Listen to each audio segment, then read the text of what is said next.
क्या क्या रहा, कौन कौन समय में क्या क्या इसके नाम रखे गए, भारत का क्या क्या नाम रखा गया। देखो प्राचीन समय में भारत को आर्यावर्त भी कहा जाता था। क्या कहा जाता था? आर्यावर्त। ठीक है, आर्यावर्त। अब आर्यावर्त शब्द जो है ये कहाँ से आया है? इसमें आर्य शब्द है। कौन सा शब्द आया है? आर्य। ठीक है, आर्य जो है निवासी थे। किस सभ्यता के निवासी थे? वैदिक सभ्यता के। हमारे देश में सबसे प्राचीन सभ्यता एक विकसित हुई थी हड़प्पा, और उसके बाद में एक सभ्यता आई थी जिसका नाम था वैदिक सभ्यता। कौन सी सभ्यता? वैदिक। तो वैदिक सभ्यता के जो निवासी थे उनको क्या कहा गया? आर्य। उनको क्या कहा गया? आर्य। आर्य का मतलब होता है श्रेष्ठ जन। आर्य का मतलब क्या होता है? श्रेष्ठ जन। जो श्रेष्ठ होते हैं, उत्तम होते हैं, उनको क्या कहा जाता है? आर्य। उनको क्या कहा जाता है? आर्य। तो अब चूंकि आर्यों से निवासित भूमि थी, आर्यों से निवासित, आर्य से लोगों के निवास का स्थान था भारत, तो इसलिए पहले क्या कहा गया? आर्यावर्त। देखो ये भारत का नक्शा है। यहाँ पर एक नदी बहती है, सिंधु नदी। कौन सी नदी? सिंधु। सिंधु नदी के सहारे विकसित हुई थी कौन सी सभ्यता? हड़प्पा सभ्यता या सिंधु घाटी की सभ्यता। मध्य एशिया से विदेशी आक्रांता आए, आर्य वगैरह आए, ये भारत के नहीं थे, और इनको भगा दिया यहाँ से, और ये बसते चले गए कहाँ? गंगा के मैदान वाले क्षेत्र में। कहाँ बसते चले गए? गंगा का। तो गंगा का ये वाला स्थान है, ये पूरा गंगा का मैदान है। इस पूरे गंगा के मैदान पे आर्यों ने कब्जा कर लिया और वो रहने लगे, तो ये पूरा क्षेत्र कहलाया आर्यावर्त। ये क्या कहलाया? पूरा क्षेत्र आर्यावर्त। तो भारत भूखंड को आर्यावर्त भी कहा जाता था प्राचीन समय में, और इसके निवासी कौन थे? आर्य लोग थे, जो वैदिक सभ्यता के लोग थे, वैदिक संस्कृत के लोग थे। ठीक है, तो एक नाम तो हो गया आर्यावर्त जो प्राचीन समय में कहा जाता था, और एक नाम इसका और मिलता है जम्बूद्वीप। एक नाम और मिलता है जम्बूद्वीप। ठीक है, जम्बूद्वीप भी कहा गया है इसको। जम्मू शब्द जो है जामुन से बना है। किससे बना है? जामुन खाया है क्या? ब्लैकबेरी जैसा होता है। ठीक है, जामुन। तो जामुन एक समय हमारे इस भारत देश में जो है जंगल ज्यादा होते थे, और जंगल में भी किसके वृक्ष ज्यादा थे? जामुन के। तो इसलिए जो है हमारे हिंदू धर्म के ग्रंथों में और बौद्ध धर्म के ग्रंथों में, हिंदू ग्रंथों में और बौद्ध ग्रंथों में, ठीक है, बौद्ध ग्रंथों में उल्लेख मिलता है जम्बूद्वीप का। किसका उल्लेख मिलता है? जम्बूद्वीप। तो प्रश्न यहां से बनेगा, जम्बूद्वीप का उल्लेख कहाँ मिलता है? जैन ग्रंथों में मिलता है या बौद्ध ग्रंथों में? बौद्ध ग्रंथों में। तो प्रश्न उलझा के पूछा जाएगा कि जम्बूद्वीप का उल्लेख मिलता है जैन ग्रंथों में, तो ये क्या हो जाएगा? गलत। सही क्या है? बौद्ध ग्रंथ। हिंदू धर्म के ग्रंथ और बौद्ध धर्म के ग्रंथ, तो इनमें नाम मिलता है क्या? जम्बूद्वीप। ठीक है, जम्बूद्वीप, क्योंकि जामुन पेड़ की अधिकता की वजह से इसको क्या कहा गया? जम्बूद्वीप भी कहा गया। अब ये तीन तरफ समुद्र से घिरा हुआ है।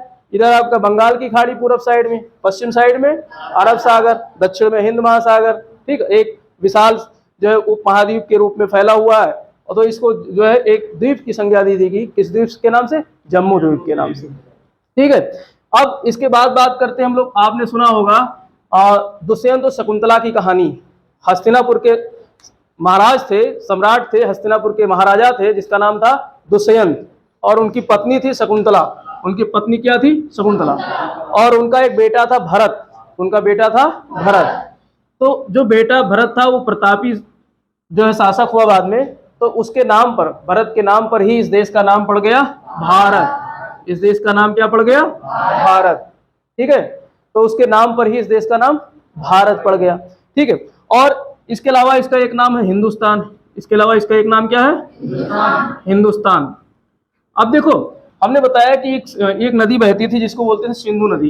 ये एक नदी थी जो ऐसे इस तरीके से यहाँ से निकलती है तिब्बत के पठार से, और पाकिस्तान में जा करके और ये अरब सागर में गिर जाती है।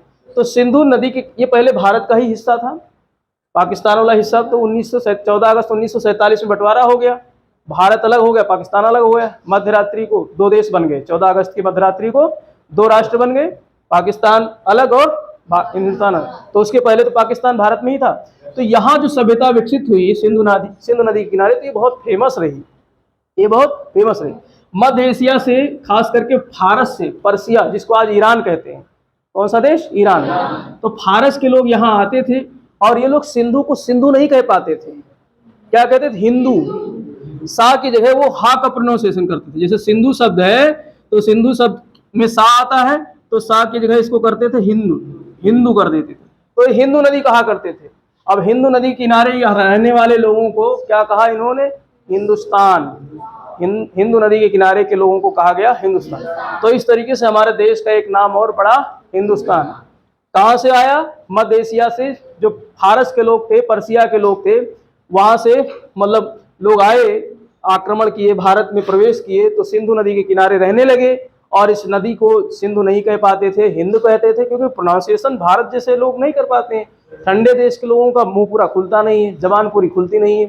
तो इस तरीके से ये हिंदू जो है हिंदू नदी कहलाया और इसके आसपास के निवासियों को कहा गया हिंदुस्तान। तो ऐसे हमारे देश का नाम पड़ गया हिंदुस्तान। और एक नाम और है इंडिया। अब आपको ये लगता होगा इंडिया शब्द जो है ये अंग्रेजी में इंडिया को, मतलब भारत को अंग्रेजी में इंडिया कहते हैं, ऐसा कुछ नहीं है। जैसे मतलब आम को अंग्रेजी में क्या कहते हैं? मैंगो। तो भारत को अंग्रेजी में इंडिया कहते हैं, ऐसा लोगों के दिमाग में आता होगा शायद, लेकिन ऐसा कुछ नहीं है। इंडिया मतलब भारत नहीं होता है, उसकी मीनिंग नहीं होती। भारत एक टर्म है, नाउन है अलग, इंडिया एक टर्म नाउन अलग है, ठीक है। तो इंडिया जो है, अब ये इसकी भी रोचक कहानी थी, ये भी सिंधु नदी से जुड़ा हुआ है। जो ग्रीक लोग थे, हमारा प्राचीन संबंध ग्रीक से था, यूनानियों से था। सिकंदर कहाँ का था? ग्रीक का था। सिकंदर कहाँ से आया था? ग्रीक से, यूनान से आया था, ठीक है। तो और सिकंदर उस समय जब भारत में धनानंद का साम्राज्य हुआ करता था, और चंद्रगुप्त मौर्य जो है उस समय शासन सत्ता को हथियाने के चक्कर में लगे हुए थे। तो सिकंदर और चंद्रगुप्त मौर्य की जो है भेंट होती है, मुलाकात होती है, 321 ईसा पूर्व के आसपास में मिलते हैं, ठीक है। ये कहानी इतिहास में पढ़ाएंगे। तो ये लोग भी जब आए तो इसी रास्ते से आते थे। किस रास्ते से आते थे? इसी रास्ते, सिंधु नदी वाले रास्ते से। अब ये लोग आए तो ये लोग इसको न सिंधु कहे न हिंदू कहे, इन्होंने कहा इंडस रिवर। इन्होंने कहा इंडस रिवर, इन्होंने इसका नाम रखा इंडस रिवर, ठीक है। तो अब इंडस रिवर के नाम से ग्रीक शब्द जो है इंडिया बन गया। क्या बन गया? इंडिया। इंडिया कहाँ से लिया गया है? Indus river. तो सिंधु नदी का एक नया नाम इन्होंने बताया, इंडस रिवर। कौन सा रिवर? Indus river. तो इंडस नाम से बन गया इंडिया। इंडस नाम से क्या बन गया? इंडिया। तो इंडिया एक ग्रीक शब्द है। इंडिया कैसे शब्द है? ग्रीक भाषा का शब्द है। इंडिया ग्रीक भाषा का शब्द है, जो इसकी उत्पत्ति इंडस से हुई है। किससे हुई है? इंडस। बाद में इसको इंडोस भी कहा जाने लगा, तो मूल रूप से इंडोस से इंडिया बन गया। क्या बन गया? इंडोस से इंडिया बन गया। कुल मिलाकर के कहानी घुमा फिरा करके सिंधु नदी के आसपास ही आती है, ठीक है। तो इसी के सहारे यहाँ के लोगों को जो है कई नामों से जाना गया, जिसमें हमने देखा आर्यावर्त, जम्बूद्वीप, ठीक है, भारत, हिंदुस्तान, इंडिया। ये तो नामकरण की बात रही। नामकरण की कहानी ये रही कि भारत को इतने नामों से जाना जाता है। अब क्या इतने नामों से आज के समय में हम संबोधित करते हैं? नहीं करते हैं। हमारा जो संविधान बनाया गया, तो संविधान के पहले ही अनुच्छेद में आर्टिकल नंबर 1 में ही लिख दिया गया, भारत के बारे में लिखा गया कि जो इंडिया, जिसे भारत भी कहते हैं, संघों का मतलब राज्यों का संघ होगा। इंडिया जिसे भारत भी कहा गया, राज्यों का संघ होगा। India that is Bharat, English में लिखा हुआ इंडिया दैट इज भारत, अर्थात इंडिया जो कि भारत भी है, इंडिया जो कि भारत भी है। और भारत क्या होगा? राज्यों का संघ होगा। अभी चर्चा करेंगे। भारत जो कि राज्यों का क्या होगा? संघ होगा, ठीक है। तो आर्टिकल 1 में संविधान भी यहाँ हमने देख लिया। तो हमारे संविधान में भारत का नाम जो है 2 नाम लिया गया। अब इसमें ये भी आर्यावर्त नहीं है, जम्बूद्वीप नहीं है, हिंदुस्तान नहीं है, ये सब इनका उल्लेख नहीं है हमारे संविधान में।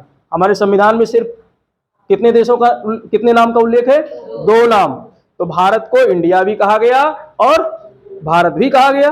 तो भारत और इंडिया 2 नाम हमारे संविधान में प्रचलित हैं। अब विवाद चल रहा है इस समय। मौजूदा सरकार चाहती है इंडिया नाम खत्म ही कर दिया जाए और इसको भारत ही कहा जाए। तो उसके पीछे क्या कहानी लॉजिक बन के आ रही? एक विपक्ष दल खड़ा हो गया इंडिया के नाम से, एक विपक्ष दल खड़ा हो गया इंडिया के नाम से। जितने विरोधी पार्टी थे सब इकट्ठा हो गए, सब इकट्ठा हो गए, उन्होंने एक गठबंधन बना लिया जिसका नाम रखा इंडिया। इंडिया का मतलब Indian National Development Inclusive Alliance. I से Indian, I National Development Inclusive Alliance, ठीक, भारतीय राष्ट्रीय विकासात्मक समावेशी गठबंधन। एक गठबंधन बना लिया इंडिया के नाम से। किस नाम से? इंडिया के नाम से। तो अब शायद इस वजह से या हो सकता है किसी और कारण से, लेकिन ये पहले से प्रक्रिया चल रही थी कि संविधान में संशोधन करके और जो इंडिया शब्द है उसे हटा दिया जाए और वहां पर क्या रखा जाए? केवल भारत, क्योंकि और सारे देश है उनके दो नाम है नहीं। तो वो एक कहानी अलग है, ठीक है। तो ये अभी जो है लेटेस्ट मुद्दा जो चल रहा है, इस पे गहमा गहमी चल रही है। अभी जो है विशेष बैठक भी हो रही है, हो सकता है वहां मुद्दा उठाया जाए कि इंडिया नाम हटा करके खाली भारत नाम रखा जाए, ठीक। तो इस तरीके से ये हो गए इसके नामकरण की कहानी। हम लोग देखते हैं भारत हमारे नक्शे में कहाँ लोकेटेड है, उसकी स्थिति क्या है, आकार क्या है, ठीक है, इसके बारे में अध्ययन करेंगे। अब हम भूगोल पे आएंगे। ये तो नामकरण की बात थी। अब हम लोग वास्तव में एक्चुअल में भारत का भूगोल देखते हैं। और भारत के भूगोल में हम सबसे पहले देखो भूगोल क्या है। भूगोल विषय जो है स्थिति का वर्णन करता है।